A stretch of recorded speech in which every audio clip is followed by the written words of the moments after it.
Hello, Beastie Besties. Welcome back to my channel. If you're just joining me for the first time, hi, my name is Angelfish, pronouns they, them.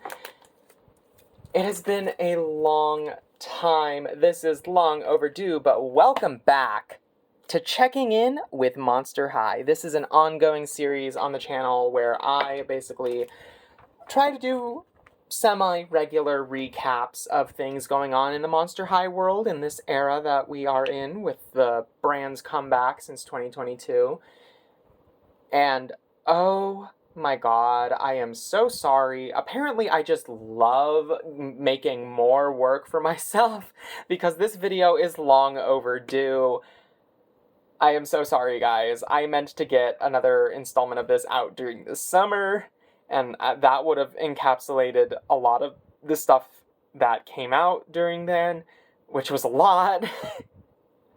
um, well, the excuse, there's not really an excuse. I just didn't have the energy for it, but like, so much has happened since this last video's installment in the series. The comics are out. Once Bitten, Twice Dead is out. There's been a ton of new Skelectors, a ton of new playline. There's a new collab with, I believe it's Keds, which is the shoe brand. There's the Killstar Monster High collab, which it's only mentioned. Same with the Keds thing. I don't really care about the fashion side of things too terribly much right now. But those are there. Those are things. They've happened. They're cool.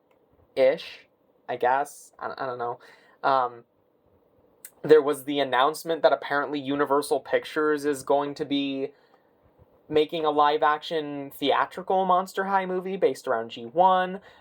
There was the announcement last week that the third Monster High live-action movie with Nickelodeon has been canceled, like completely scrapped. It's not happening. The director confirmed that on Instagram, so R.I.P. Monster High television movie series, question mark?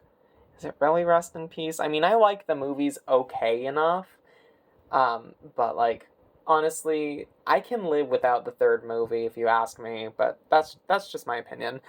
Anyway, let's get into everything, because it's been a hot minute. Starting with the comics, obviously the IDW comic series has started. They came out with the Pride issue and New Scaremester issue 1 since I've been gone. I got a variant cover of issue 1. There's going to be variant covers of every issue, which is really fun, and I'm really excited because these are really affordable, okay? Like, I don't buy comics super often, and when I do, I usually buy the hardcover, like, volumes that compile a bunch of issues together. So this is my first time collecting a comic book series as issues are coming out. The only other series that I've collected is Invader Zim, but I've been collecting that by the volumes. But this I'm excited for. Now, not counting this, which retailed for, I believe, $8.99 when I bought it, the new Scaremester series retails for $4.99 per issue, which is really fun, super affordable. These are the cheapest piece of Monster High media ever to exist. Cheapest alumni product to ever exist, too. Like, they're super affordable, and I was kind of gagged by that, honestly. So, I don't want to spoil anything, because eventually, when I have enough issues, I want to do an in-depth review of just all of them, if I can. Or at least the first 4 issues plus Pride and the Halloween edition, because that's happening. And there's a Holiday edition coming soon, too, which I'm excited about. But as far as the rundown goes, what you need to know, this is the same timeline as the novel Once Bitten, Twice Dead, which came out in July. And yes, I did read it. It was meh. It was what I thought it was going to be. Laguna doesn't die, though. She's fine. Well, Dracula dies, but we kind of already knew that. Anyway, that book kind of impacts this comic book series to a degree, in the sense of it sets up a little bit of the status quo, at least for additional context-wise. But after reading this issue, it does do a good job also just explaining where it's picking up at from. without leaving the reader totally in the dark. Like, the book is there if you want the additional context, but this thing does a good enough job, in my opinion, of telling you where it's starting from that you probably don't have to worry about, like, oh, I didn't read chapter 27 of Once Bitten, Twice Dead. How do I know what's happening here? You don't need to have fully read the book to know what's happening in this book, this comic issue. You don't need to. It's fine. It explains everything decently enough.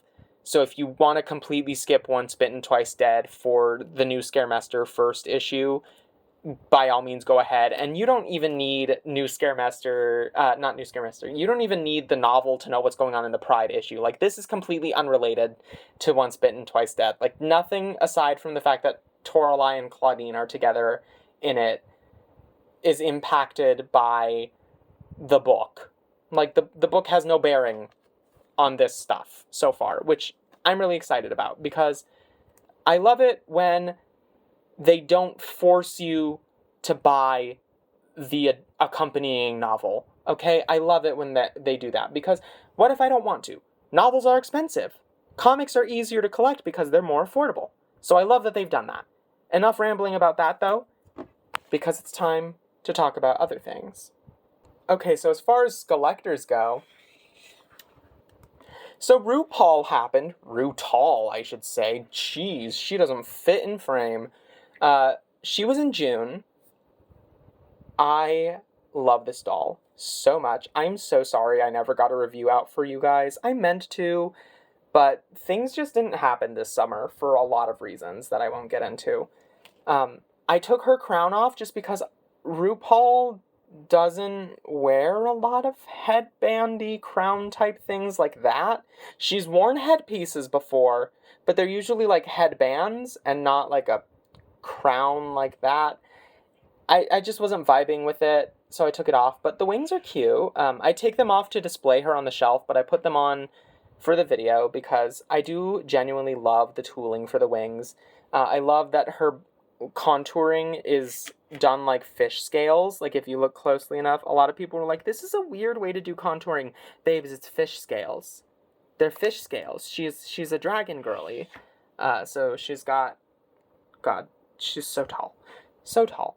But, like, I freaking love this doll, and she's got some nice non-object heel shoes. I've missed designs like this from Monster High. It's been such a long time since a G1 alumni doll has had normal shoes. Also, that sometime that happened slightly before RuPaul, but, after the last video in this series that I didn't get to cover is Morticia Addams and Wednesday fully released and have shipped out, and people have gotten them. I missed out because they came out at a bad time, and I'm really mad about that. Maybe I did cover that in the last video. I don't know. But that's not the only Addams Family thing that we're getting this year, and I will talk about the other Addams Family collectors in a minute. I'm sure you've seen the thumbnail, and I'm sure you're very excited. We'll get to her shortly. I promise. But before we do, I do want to talk about San Diego Comic-Con Ghoulia. So Dead Fast Ghoulia happened. I don't have her. She came out on my birthday, which was really bad timing because I did not have the ability to get her, which made me very, very, very, very sad. But I got other dolls for my birthday, so that's fine. Don't pity me. I will get her eventually when resellers realize they can't keep her in their garage forever. I mean that in a very threatening manner. No, not really. For legal reasons, that's a joke. YouTube, don't hurt me. Anyway. Dead Fast Ghoulia came and went. But she wasn't the only exclusive at Comic-Con this year.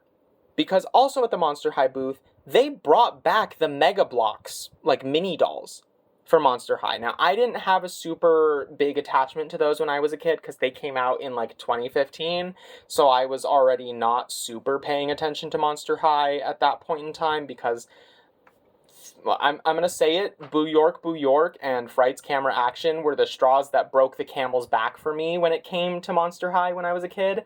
I was like, I can't with these movies. And then Great Scary Reef completely did it in for me. But we're not talking about that. We're talking about the mega constructs. Frankie, black and white Frankie, got a little diary bookcase thing that you can build, and it's really cool. A lot of people really loved it. From what I saw and heard, it was pretty easy to get, and then there's going to be a Claudine and a Draculaura to accompany that later this year if they're not already out on Mattel Creations, if I'm not mistaken. I don't know if they are. Don't quote me on that. Obviously, you can go check. You can open in a separate tab and go check for me if you want. But, like, those are coming. Those are coming back. I didn't expect it. I didn't think anybody in the Monster High community expected it, but I'm glad to see it. Because now Monster High is starting to feel more like it did back in the day. Except I don't feel like we're quite trapped in mini dress repetitive silhouette hell yet. Anyway, this is why you are here. Now, I don't know if I mentioned in the last video, or one of the videos I mentioned when these first leaked, I was like, I don't know how I feel about them. I might try to get them, but I might not, because I'm not a super big fan of the show. Well,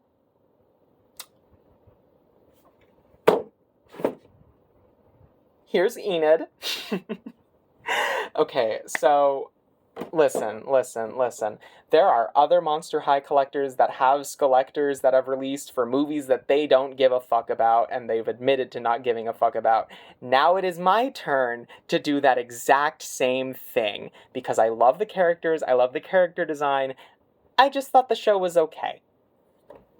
Now, I do have Wednesday on pre-order from Amazon, and she's not going to get here for like a month. So, but this one, something was, I had a gut feeling to go check Walmart. And I'm glad that gut feeling was right, because she was the only one there, and she has a really cute face screening, and I'm really excited for her. So let's take a look at Enid Sinclair from the new Wednesday collab. So first things first, you can see into her box. It's got the iconic window. You've got her little collection cozy corner. I can see the Frankenstein Best Friends plushies from 2010. Back there, I see a G2... Is that a G2 poster? She's got a G2 poster. Enid? Girl. She's also got a Best Friends Draculaura down there, and a Best Friends plushies Claudine back there, too. I can see it behind her stand. And allegedly, EC Dawn Dancer's diary is hidden somewhere here. Obviously, you've got, like, the Monster High X Wednesday branding... Enid's hot take of the day. Pause to read if you would like. I will not be reading it because I don't feel like doing so. There she is. Here's her side of the box. And here is Enid's barcode. Go ahead, screenshot that. I have a feeling Enid's going to be easier to find than Wednesday, just because it seems like a lot of people are rushing for Signature Wednesday more than they are for her, because obviously titular character syndrome. But I am happy to have her. Let's get her out of the box. Alright, now Enid doesn't come with a whole lot. She retails for $39.99, which is pretty pricey for a doll. But she is available at Walmart still. She has a unique stand base, which I really like. It's reminiscent of the window. In fact, it's probably meant to be like that. The texture on this side is probably meant to be like Enid's side of the room. But it's got the standard, like, clip and stand rod. And then she also comes with a little backpack a la G3 style. It's a lot stiffer than a G3 backpack, though. Like, comparison, this is not super squishy. This is very squishy, very easy for little hands. This one's definitely not meant for that. But it is cute. It's got a fuzzy texture. It's got a fuzzy heart. It's not actually, like, physically fuzzy. I should say it's not flocked. It's not flocked. It's just, like, regular sculpted pink plastic. But, you know, it's okay. I'll live. Oh, she's got hair gel. I'm disappointed now. Not really. I can soak that out. But... oh my gosh, she is fucking adorable. I'm sorry. Mine does have like a little dirt smudge on her upper lip, but otherwise, this is a pretty good face screening. I don't like the way that this plastic beret is sitting on her, but she didn't have any plastic staples in her head aside from what's keeping her beret on, and I absolutely can and will use hemostats to get that out later. In fact, gonna go do that off camera real quick so I can show you her part line and stuff. Alrighty, so here's Enid without her little plastic beret. She's got a side part. She's rooted in platinum blonde saran with blue saran underdye on one half and pink on the other to make it look like her little gradient. She doesn't actually have gradient hair. That's not really achievable with saran super easily, especially not on a mass-produced scale. On a custom scale, maybe, but on a mass-produced, no. Her face screening, her makeup, let me zoom in. I know some people hate when I do this, but this is how I take closer looks at things. Her makeup appears to be kind of... Is it metallic gold? I believe it actually is metallic. It's got a little bit of a shimmer to it, but she's got like a yellow gold in her inner corners, and her outer like brow bone area is highlighted with the similar color. It's a little more transparent. And then she's got a bright pink cut crease of sorts. Her eyes are very, very cute. Like, I love this eye screening. Her lips, I'm going to repaint because I think they look a little too flat for the character. But she is very cute, and I love her face sculpt. She's got little wolf ears, by the way. These aren't human ears. She's got little fuzzies on them, just like G3 Claudine has and G3 Abby. So I think that's a nice little detail, because she is still a werewolf at the end of the day. And then we have her squishy little beret. I do wish this was felt. I tend to not like plastic hats for dolls, but I'll let this slide for now just because I like the rest of her and she's cute. She's grown on me a lot. This sweater is the typical printed stretch material. It's got the lesbian flag colors and her little skelet pattern, which is very cute. She's got like a little turtleneck. It's the Velcro doesn't go all the way down the back, so it's like that. Her arms don't appear to have the stiff arm syndrome that a lot of recent Skelectors have had, so I'm happy about that. Like, she's got a pretty good range of motion. They don't feel stuck or anything. I wonder, what does your arm peg look like? Oh, you still have, like, rubbery arm peg syndrome, but...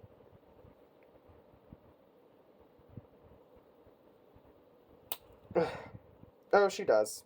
She does absolutely still have the arm peg problem. Jesus Christ, that's atrocious. I shouldn't have done that. I'm sorry, Enid.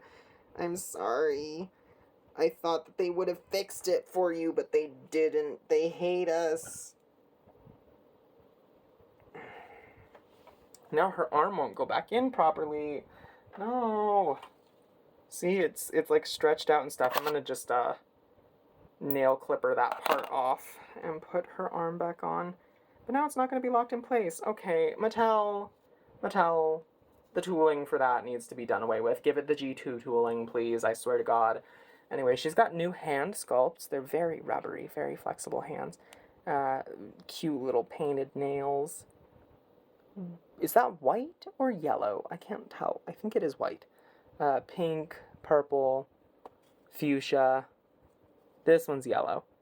Blue, turquoise. Very cute. I love her little manicure. I wish we got more dolls with this hand sculpt, and I hope we see it again in the future, and it's not just for her, because that'd be really exciting. She's got a great range of motion, though, for having an alumni body, which we know the alumni Monster High bodies need help dearly. Her skirt's cute. I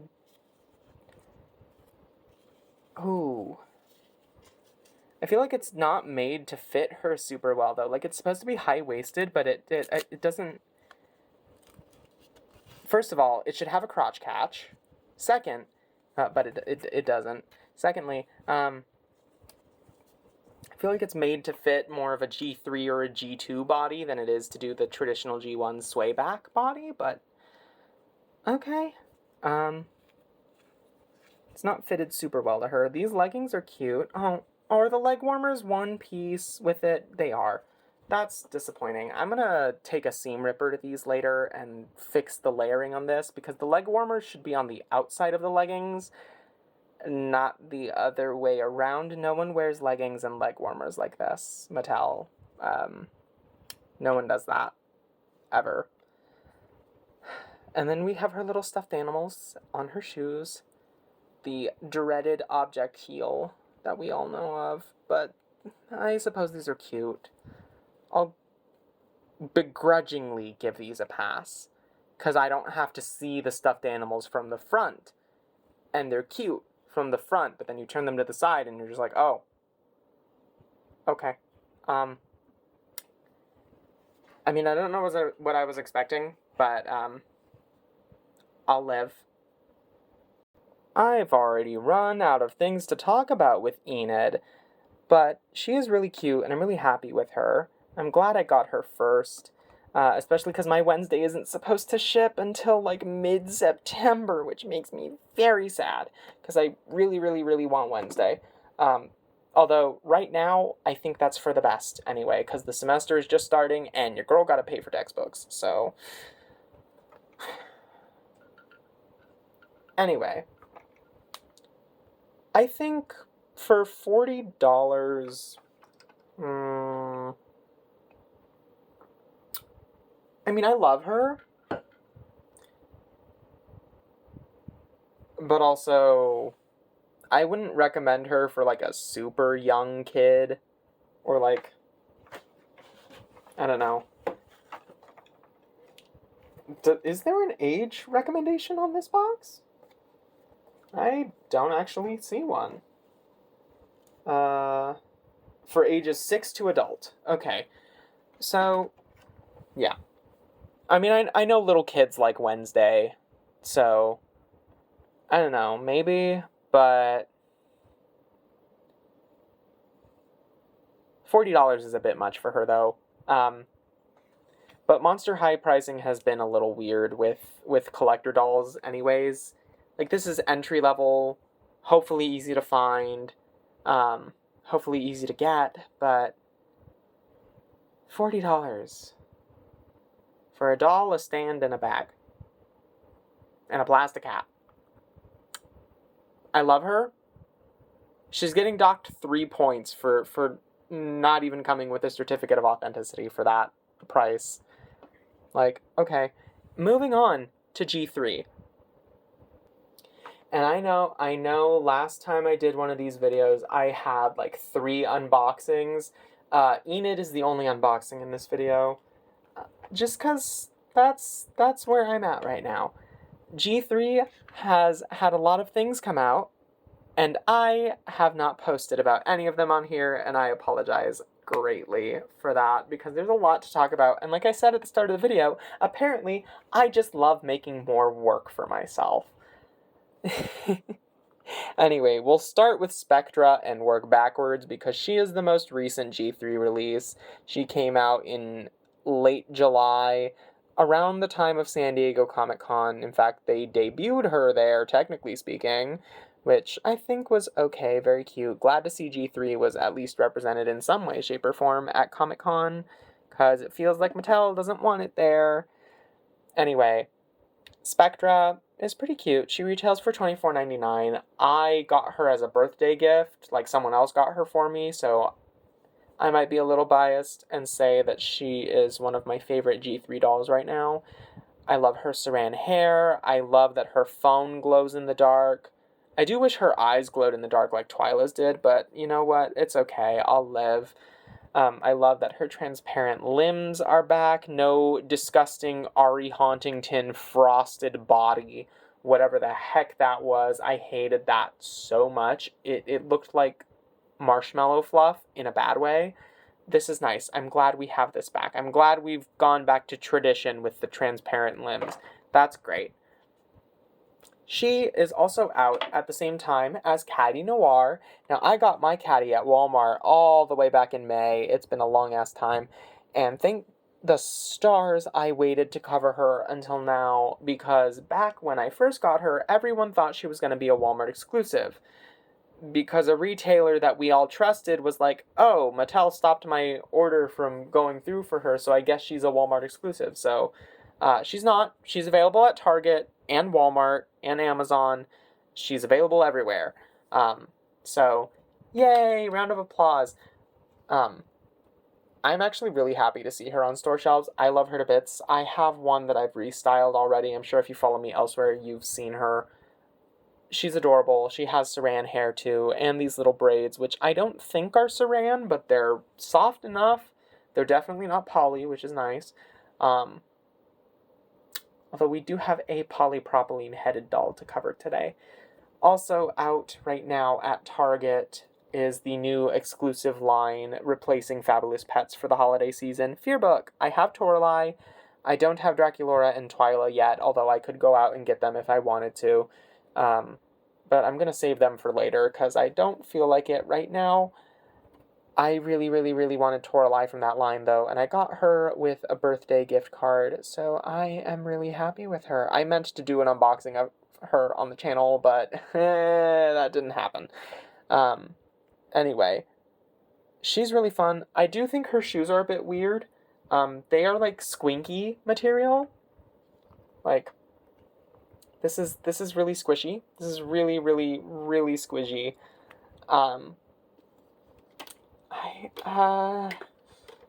Okay, so when I say squinky material, bear with me here, because I legitimately mean it. Here is a squinky that I have had since childhood. This little octopus dude. He is the same material as her shoes, and it feels very, very weird. And yeah. God, I feel weird talking about her on camera because I've had her for like a month and just not told y'all, which makes me feel bad, but I digress. Hopefully she's the only one in the line whose shoes feel like that. I don't have anyone else from that line to determine whether or not that's the case. Moving on to Cleo. So, Core Refresh Cleo is fully out now, or at least she should be. I got mine at Target, although she should be at Walmart now as well. I saw her price tag the other day. I think she should be there. She might not be. Another doll I meant to do a review on, it just never happened. I'm so sorry. I love her to bits. I could ramble about her for hours. Unfortunately, I don't have the time to ramble about her for hours, but I really recommend this doll. Like, I have a feeling she's gonna do really well this holiday season just because she's really, really freaking pretty. Like, I love her to bits. I love her accessories. I love her little heart in her jar that she has with her at all times. I love that we finally got that as an accessory because they've been talking about it since the start of G3, and it took until fall 2024 to finally get an accessory of the little heart in jar that they keep referencing. So, yay! And then on to the G3 thing that I'm just kind of like, okay, about. Skulltimate! So, I got Cleo from Series 4. She's the only one that I ended up getting. Listen. Skulltimate Secrets? Series 5 is what I'm waiting for, because I love Series 5. I love the way it looks. I want all three of them. Series 4, at first I was really excited for, but then I saw them in person, and Cleo was the only one that I clicked with, so that's that. That's the story. But they're fully out now, and I know people are wondering why we're only getting like 3 characters in a line going forward, and that's just because that's what retailers want. Retailers think the line does better when there's less characters to choose from, and obviously they have market data to show that at their disposal to make that decision. Mattel is not like dying or anything. G3 is not dying because Skulltimate Secrets is reducing its line to 3 characters. It's a innovation line came out last year. Remember, Skulltimate Secrets is only 1 year old this year. It's only been around for a year. They released the first 2 series, and then by series 3, they realized, oh, retailers prefer only stocking 3 characters in an assortment rather than buying the whole thing. So let's make it easier for retailers and only make 3 characters for a Skulltimate Secrets lineup. And so that's where things are going. Like, the only reason we have 4 in Series 4 is because that's how far along in design and development they were. But going forward, I only expect to see 3. Y'all should only expect to see 3 characters per assortment. It's not a sign of the end times with Monster High. Okay, Monster High's doing fine sales-wise. If it weren't, they wouldn't be talking so positively about it in their public shareholder meetings. Because believe me, back in the day when Monster High was starting to dip in sales in G1, they put it in no uncertain terms in their public analyst calls and meetings and stuff. Like, they were fully confident in saying this thing is losing us money. Right now, they're saying this thing is one of the only things making us money. So, I think Monster High is fine. No doom posting. I need you to look at me for a second. Right here, right now. Make eye contact with Cleo. No doom posting about G3. I know y'all motherfuckers love to do it every time something changes with the lineup, but until we have it on good authority that something bad is happening with it, put the doom post away, put the think piece away, put the Twitter thread away, okay?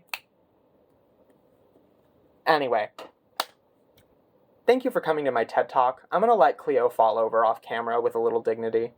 That is everything that I have to talk about today. It's very speedrun in style, I'm sorry. But I will hopefully be back to making regular content soon. It's just been a hot minute. I digress. Thank you all so much for watching, and I will see you all in the next video. Bye-bye.